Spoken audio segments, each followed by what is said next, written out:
आखिरी प्रयास। एक समय की बात है। एक राज्य में एक प्रतापी राजा राज करता था। एक दिन उसके दरबार में एक विदेशी आगंतुक आया और उसने राजा को एक सुंदर पत्थर उपहार स्वरूप प्रदान किया। राजा वह पत्थर देख बहुत प्रसन्न हुआ। उसने उस पत्थर से भगवान विष्णु की प्रतिमा का निर्माण कर उसे राज्य के मंदिर में स्थापित करने का निर्णय लिया और प्रतिमा निर्माण का कार्य राज्य के महामंत्री को सौंप दिया। महामंत्री गांव के सर्वश्रेष्ठ मूर्तिकार के पास गया और उसे वह पत्थर देते हुए बोला, महाराज मंदिर में भगवान विष्णु की प्रतिमा स्थापित करना चाहते हैं। 7 दिवस के भीतर इस पत्थर से भगवान विष्णु की प्रतिमा तैयार कर राजमहल पहुंचा देना। इसके लिए तुम्हें 50 स्वर्ण मुद्राएं दी जाएंगी। 50 स्वर्ण मुद्राओं की बात सुनकर मूर्तिकार खुश हो गया और महामंत्री के जाने के उपरांत प्रतिमा का निर्माण कार्य प्रारंभ करने के उद्देश्य से अपने औजार निकाल लिए।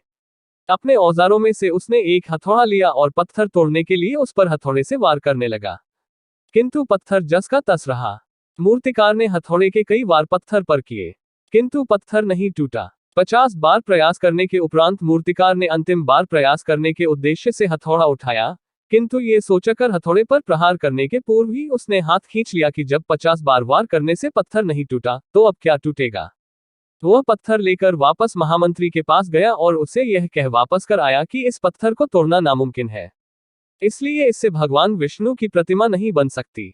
महामंत्री को राजा का आदेश हर स्थिति में पूर्ण करना था, इसलिए उसने भगवान विष्णु की प्रतिमा निर्मित करने का कार्य गांव के एक साधारण से मूर्तिकार को सौंप दिया।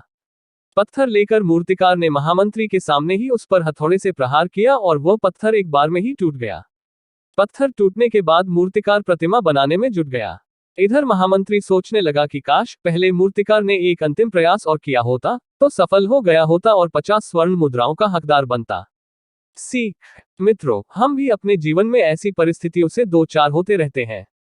कई बार किसी कार्य को करने के पूर्व या किसी समस्या के सामने आने पर उसका निराकरण करने के पूर्व ही हमारा आत्मविश्वास डगमगा जाता है और हम प्रयास किए बिना ही हार मान लेते हैं। कई बार हम 1-2 प्रयास में असफलता मिलने पर आगे प्रयास करना छोड़ देते हैं, जबकि हो सकता है कि कुछ प्रयास और करने पर कार्य पूर्ण हो जाता या समस्या का समाधान हो जाता। यदि जीवन में सफलता प्राप्त करनी है तो बार बार असफल होने पर भी तब तक प्रयास करना नहीं छोड़ना चाहिए जब तक सफलता नहीं मिल जाती। क्या पता जिस प्रयास को करने के पूर्व हम हाथ खींच ले वही हमारा अंतिम प्रयास हो और उसमें हमें कामयाबी प्राप्त हो जाए।